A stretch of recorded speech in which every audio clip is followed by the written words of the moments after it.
पवन काजल जी से कि वो कटौती प्रस्ताव पर आगे चर्चा करें। माननीय पवन काजल। माननीय अध्यक्ष महोदय, मांग संख्या 9 स्वास्थ्य और परिवार कल्याण पर कटौती प्रस्ताव पर बोलने के लिए खड़ा हुआ हूं। आपने मुझे समय दिया, आपका आभार। मैं बात करना चाह रहा हूं सर, माननीय अध्यक्ष जी, प्रदेश का दूसरा सबसे बड़ा medical college Tanda per day इस हॉस्पिटल की जो ओपीडी है सर 2000 से लेके 2500 तक है और ये लगभग 6 डिस्ट्रिक्टों के यहाँ पर पेशेंट आते हैं। और इसमें जो सीटी स्कैन है सर, सीटी स्कैन की वेटिंग 2 महीने और एमआरआई की वेटिंग 3 महीने और अल्ट्रासाउंड की वेटिंग सर 1 महीना। मैं माननीय अध्यक्ष जी आपके माध्यम से ये कहना चाह रहा हूं कि इतना प्रदेश का दूसरा सबसे बड़ा संस्थान हो और जिसकी ओपीडी 2000-2500 के लगभग पर डे हो और उस संस्थान में केवल 1 सीटी स्कैन हो, 1 एमआरआई हो। यहाँ से इस टांडा मेडिकल कॉलेज में सर चंबा से, भरमौर से, चुरा से, जिला कांगड़ा की 15 विधानसभा से ओवरलोडेड है। आए दिन यहाँ पे पिछले 5-6 महीने से इस प्रदेश के दूसरे सबसे बड़े संस्थान में 6 महीने से आपकी 4 की 4 जो लिफ्टें हैं वो सारी खराब है। आप खुद इसका अंदाजा लगा सकते, प्रदेश का दूसरा सबसे बड़ा संस्थान और इसकी जो हालत है आपके सामने।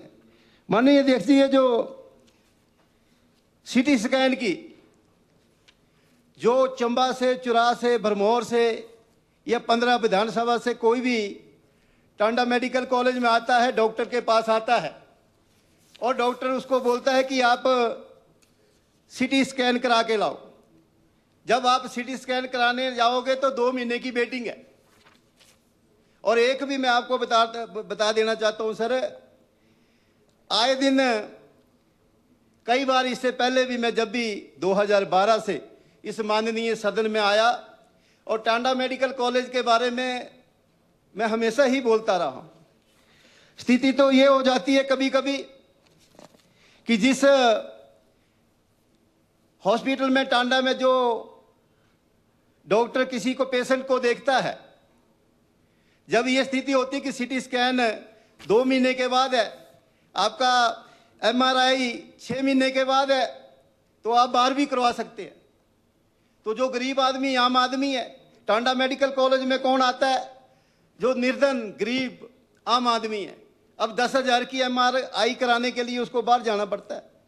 तो इसी तरह ये अल्ट्रासाउंड की बात होगी सर, ये सारी बातें हैं। और मैं एक आपके ध्यान में देना चाहता हूँ, ये जो आप सिंपल अपना स्टोन का ऑपरेशन कराना चाहोगे या छोटी मोटी आप सर्जरी कराने चाहोगे तो 5-6 महीने की वेटिंग है। और कई बार ऐसी भी सूचनाएं मिली है, जो डॉक्टर टांडा में देख रहे हैं वो ही बता देते हैं कि आप उस हॉस्पिटल में जाओ और वहां पे आपका स्टोन का ऑपरेशन भी हो जाएगा, दूसरा भी हो जाएगा। तो इस माननीय मंत्री महोदय जी से मैं कहना चाहूँगा, एक पेशेंट था मेरे गांव का, तो एक बार ऐसे चलते चलते मेरे ऑफिस के बाहर गेट में खड़ा हुआ तो उसको मैंने कहा कि आप इतने चिंतित क्यों हो? तो उसने कहा कि मेरी घरवाली को पथरी थी और पथरी का ऑपरेशन था। जिस हॉस्पिटल में टांडा में वेटिंग थी और जिस हॉस्पिटल में चला गया तो वहां कहा उस हॉस्पिटल में जल्दी करो, ये तो आपकी घरवाली, कुछ भी हो सकता है। ये जो पथरी है, ये जो स्टोन है गुर्दे में जा रही है, तो उसका छोटे से ऑपरेशन का 1,00,000 25,000 रुपया ले लिया उसका ऑपरेशन। तो ऐसे ऐसे सारे नहीं है, बहुत अच्छे अच्छे हॉस्पिटल भी हैं, पर एक दो हॉस्पिटल ऐसे भी है, आप कोई भी वैसे भी नॉर्मल आदमी भी किसी हॉस्पिटल में चले जाओ तो तैयार रहते हैं कि स्टंट डालना पड़ेगा, स्टंट डालना पड़ेगा, नहीं तो अदरवाइज कुछ भी हो सकता है। तो जो गरीब आदमी, आम आदमी घरवाले को लेके गई है, तो ऐसी कंप्लेनें भी आई है, और ये सच्चाई बोल रहा हूँ मैं। और जो हॉस्पिटल में कई प्राइवेट हॉस्पिटल में भाई डॉक्टर जाके वो ऑपरेशन करते हैं, पर उनका मास्क लगा होता, आजकल और ट्रेंड है, इक्का दुक्का हॉस्पिटल में वो टोपी कैप लगा के आते हैं, वर्किंग कर रहे हैं टांडा मेडिकल कॉलेज में, और ऑपरेशन कर रहे हैं कि निजी हॉस्पिटल में। तो ऐसा ट्रेंड भी है। माननीय अध्यक्ष महोदय, टांडा में फर्श पर लेटने को मजबूर हो जाते हैं। ये मैं पढ़ रहा था, पंजाब केसरी पढ़ना चाह रहा हूं सर आपके माध्यम से। ये है 5 नवंबर 2025 को, सराय से बेखबर तीमारदार सर्दी की ठंडी रातों में फर्श पर सोने के हुए मजबूर। ये बसंती देवी हमीरपुर से सर, मेरे पति का इलाज चल रहा है, हमें सराय के बारे में पता ही नहीं था, ठंड में बरामदे में ही चादर बिछाकर सो गए, पैसे भी नहीं थे, बाहर कमरा ले लें। इसी तरह एक नूरपुर से आया था, भाई की सर्जरी है, एक कमरे का किराया 600 रुपया है, जो हमारे लिए बहुत ही ज़्यादा है, इसलिए अस्पताल के अंदर ही फर्श पर रात गुजारनी पड़ी। शहनाज चंबा से, मैं अपनी 2.5 साल की बच्ची को लेकर चंबा से टांडा आई हूँ। बच्ची की तबीयत खराब थी, लेकिन यहाँ पर ठहरने की बहुत दिक्कत हुई। सराय दूर है, हमारे पास पैसे नहीं थे, इसलिए रात को बरामदे में ही बच्ची को लेकर चादर ओढ़कर फर्श पर सुलाना पड़ा। तो ये सर एस्टेब्लिश्ड हमारा टांडा मेडिकल कॉलेज इतने साल हो गए। आने वाले समय में माननीय मंत्री महोदय, सराय जो है भी वो बहुत दूर है, आने वाले समय में इसका भी आप कर सकते हैं। और इसी तरह टांडा मेडिकल कॉलेज, इसी तरह सर आपका 26 मार्च 2026 को टांडा के आउटसोर्सिंग वार्ड बॉय ने की हड़ताल। सरकार ने लगभग 3 माह से पैसे नहीं दिए। तो ये हालत है सर, ये टांडा मेडिकल कॉलेज में जो आउटसोर्सिंग है, जो आउटसोर्सिंग पे लगे हैं, वो उनका कहना है, ये मैं अपनी तरफ से नहीं कह रहा हूँ। तो उन्होंने भी हड़ताल कर रखी थी, कितना जो पेशेंट उनको कितना सहना पड़ा होगा। ये अनिश्चित कालीन हड़ताल पर टांडा के वार्ड बॉय स्वास्थ्य सेवा चरमराई, वेतन न मिलने से उपजा आक्रोश, आईसीयू में महिलाओं की देखभाल प्रभावित। तो ऐसी ये खबरें मैं अपनी तरफ से नहीं बोल रहा हूँ कि मैं अपोजिशन का हूँ, आपको पूछ रहा हूँ। इसी तरह टांडा में सर जब जो पार्किंग की बिल्कुल सुविधा नहीं है, सैकड़ों के हिसाब से वहाँ पे जब जो 2025 जो मरीज आते हैं उनके साथ केयर टेकर या दूसरे आते गाड़ियाँ लेके आते, आज तक वहाँ पे बहुमंजिल बनाने का किसी का प्रस्ताव नहीं है। तो मैं तो आपके माध्यम से ये कहना चाहूँगा कि बहुत बड़ा जिला कांगड़ा का और पूरे प्रदेश का दूसरा सबसे बड़ा संस्थान है, वहाँ पे पार्किंग की सुविधा भी होनी चाहिए। इसी तरह ये जो हिम केयर की बात है, हिम केयर योजना की बात आप कर रहे हैं कि हिम केयर योजनाओं में घोटाला हुआ, करोड़ों रुपए का घोटाला हुआ। पर मैं इस सदन के माध्यम से आपसे ये बताना चाहता हूँ, ये हिमकर योजना नहीं है, ये माननीय श्री पूर्व में मुख्यमंत्री श्री जयराम जी की देन है। और ये जो हिमकेयर योजना है, ये जो हिमकेयर योजना, ये योजना नहीं है, ये गरीब आदमी, आम आदमी और निर्धन जो परिवार है उनकी संजीवनी बूटी है। इसको आप बंद कर रहे हैं। ठीक है, सरकार में हिमकेयर योजना में अगर कोई घोटाला हुआ तो जिन्होंने घोटाला किया उनको पकड़ो। आम आदमी, गरीब आदमी का जिनका संजीवनी बूटी ये योजना बनी, उनका क्या कसूर है?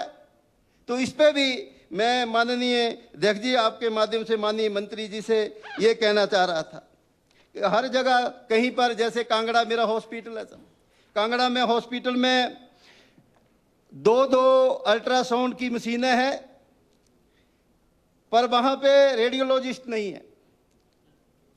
और पिछले 50 वर्षों से भवन बना वो जर्जर है। इसी तरह सर्जन, स्पेशलिस्ट सर्जन है वहाँ पे कांगड़ा हॉस्पिटल में, पर आप पता करना कि 2.5-3 साल से वहाँ पे कोई ऑपरेशन हुआ है। इसी तरह सर्जन वहाँ पे है, एनेस्थीसिया का वहाँ पे है, पर ओटी नहीं है, डॉक्टर पूरे हैं, पर इस सिस्टम को हम कब जैसे ठीक करेंगे कि ताकि जनता को इसका सुविधा मिलेगी। इसी तरह त्यारा में जो कम्युनिटी हेल्थ सेंटर था उसको आदर्श स्वास्थ्य संस्थान का दर्जा दिया। यहाँ पर मेडिकल ऑफिसर के 10 पद जो पोस्टल सैंक्शन है 10 है, और आपने उसमें 6 भरे हैं और 4 जो स्पेशलिस्ट कोई भी नहीं है। 6 डॉक्टर हैं, सिंपल MBBS है, पर स्पेशलिस्ट कोई नहीं है।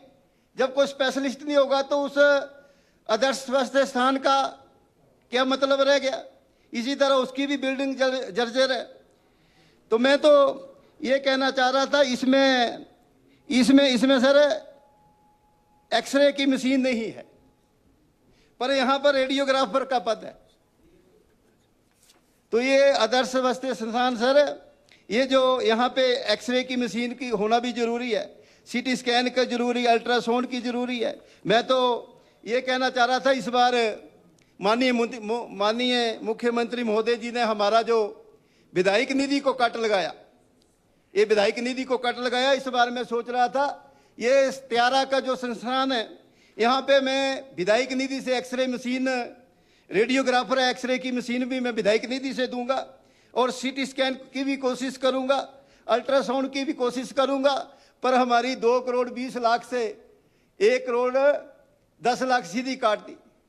पर मैं भाभी जी से भी कहना चाहूंगा, पता नहीं आपकी बात मानते नहीं मानते हैं। ये 68 के 68 जो जीत के आए हैं, ये लोकतंत्र में शक्ति क्या होती है। मैं पहली बार 2012 में जीत के आया तो 50 लाख विधायक निधि मिलती थी। 50 हुई, 70 हुई, 1 हुई, 1.25 हुई, 1.5 हुई। माननीय मुख्यमंत्री जी 68 के विधानसभा जो 1 करोड़ 10 लाख के हिसाब से सिर्फ 75 करोड़ रुपए में साल में आप प्रदेश को चलाना चाहते हैं कि 75 करोड़ में आपकी आर्थिकी मजबूत हो जाएगी। इसलिए इस सदन के माध्यम से मैं सबको बताना चाहूंगा, ये ठीक है आप बोल नहीं पाते, मुख्यमंत्री जी के सामने नहीं बोल पाते, और दूसरा माननीय मुख्यमंत्री जी आपकी बात सुन भी नहीं पाते, वो अपनी करते हैं। मैं तो इसलिए भाभी जी को कह रहा था कि आपने माननीय मुख्यमंत्री जी की बड़ी जो भी जीत के आता है अपनी विधानसभा से, पता नहीं कितनी परिस्थितियों में, कितनी अनुकूल परिस्थितियों में, कितनी कैसे जीत के आते हैं। इसको संरक्षण करना चाहिए, जो हमारा हक है। लोकतंत्र इसी से मजबूत होता। हमें पता नहीं कितनी दंगे के लिए, हमने पुली के लिए हमने किसी को घोषणा कर रखी है। ये सीधा कट लगाना मैं नहीं समझता कि 75 करोड़ रुपए से आपकी आर्थिकी मजबूत होगी। इसी तरह माननीय सभापति महोदय, जब आदरणीय श्री जयराम जी की सरकार थी, पहले मैं आपके साथ था तो मैं परिस्थितियों को देख के भाव गया था कि जब आपने ये बड़ी गारंटियां दी, आपने 1500 रुपया दिया, घोषणा की, आपने 1 लाख 1 साल में नौकरी देने का वादा किया, आपने 300 बिजली यूनिट देने का वादा किया। तो आपको पता है कि आपने मुझे वर्किंग प्रेसिडेंट बना दिया था, मान सम्मान दिया था। पर ये जो गारंटियां थी, ये जो आपने फॉर्म भरा है, मैं ऐसा नहीं था, जनता से जुड़ा हुआ, बिल्कुल ग्राउंड में, धरातल में। तो बार मुझे जता के भेजते गए। ये जो गारंटियों की बात थी कि मैं झूठ बोलकर फॉर्म भरा कर ये वोट नहीं ले सकता, इसलिए मैं अपनी पुरानी पार्टी में आ गया। और आपको पता है, आप दिल पे, आप जितने भी बैठे अपने दिल पे हाथ रख कर आप सोच सकते हैं कि आपकी जो स्थिति है तो कैसी होगी। ठीक है, पर बोल नहीं पाते आप। इसलिए माननीय जयराम ठाकुर जी ने एक PSC खोली रानीताल में, और रानीताल सराउंडिंग एरिया में कोई भी स्वास्थ्य संस्थान नहीं है, आपने वो बंद कर दी। आपने तकीपुर में CSC की, PSC से CSC की, वो बंद कर दी। आपने गालियों में सब सेंटर जो चंगर एरिया उसको बंद कर दिया। आपने राजल है, एक हमारा टापू है जो 2-3 पंचायतों को फीड करता है, आपने उसको बंद कर दिया। तो ये सारी टापू इन द सेंस की एक अलग से है, वो चंगर एरिया है, वहाँ पे नंदरूड़ है, खलटी है, वहाँ पे बोर कोआलू है। तो इसके लिए ये जो बड़े, इसीलिए। और माननीय अध्यक्ष महोदय, ये जितनी भी बात मैं कर रहा था कि ये जो टांडा मेडिकल कॉलेज में 2000 से लेकर 2500 तक की ओपीडी है, हमारे जो सिविल हॉस्पिटल है, चाहे जोनल हॉस्पिटल है, चाहे पीएचसी है, ये छोटे छोटे, टांडा मेडिकल कॉलेज तो एक रिसर्च सेंटर है। ये जो हमारे जैसे कांगड़ा में भी बात बोल रहा हूँ, 12 पोस्ट है आपकी, सैंक्शन है, 12 के 12 डॉक्टर वहाँ पे है, पर वहाँ पे सर्जरी नहीं हो सकती, वहाँ पे एक्सरे नहीं हो सकता, वहाँ पे सीटी स्कैन नहीं हो सकता। इसी तरह और भी छोटे छोटे हैं। तो ये जब हम इनको स्ट्रेंथन करेंगे, हॉस्पिटलों को स्ट्रेंथन करेंगे, तब ये जो मेडिकल कॉलेज है, जितने भी मेडिकल कॉलेज हैं, वो अच्छा काम भी करेंगे। ऐसा नहीं है टांडा मेडिकल कॉलेज में अच्छा, हजारों की लाखों की तादाद में कई मरीज यहाँ से ठीक होके गए और अच्छा भी है, पर इंफ्रास्ट्रक्चर जैसे जैसे पुराना हो जा रहा है, जैसे जैसे आपको कुछ स्ट्रेंथन भी करना है। पर इसके लिए आप माननीय मुख्यमंत्री जी कहते हैं कि मैंने 3000 करोड़ रुपए का, 3000 करोड़ का मैंने ये स्वास्थ्य संस्थानों को लगाना, पर हम भी 1.5-2 साल हो गए इसको सुनते सुनते। धरातल में तो कुछ नहीं आया, धरातल में तो कुछ नहीं आया।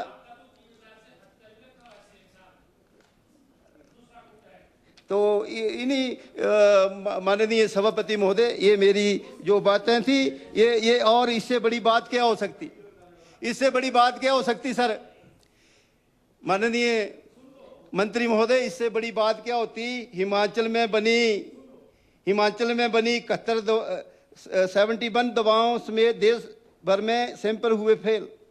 ये अमर उजाला 24 फरवरी 2026 को, ये दिव्य हिमाचल 24 मार्च 2026 को, हिमाचल में बनी 72 दवाएं खाने लायक नहीं। ये पंजाब केसरी 24 मार्च 2026 को, हिमाचल में बनी दवाएं 73 सैंपल फेल। माननीय सभापति महोदय, ये मुझे समझ नहीं आ रहा है।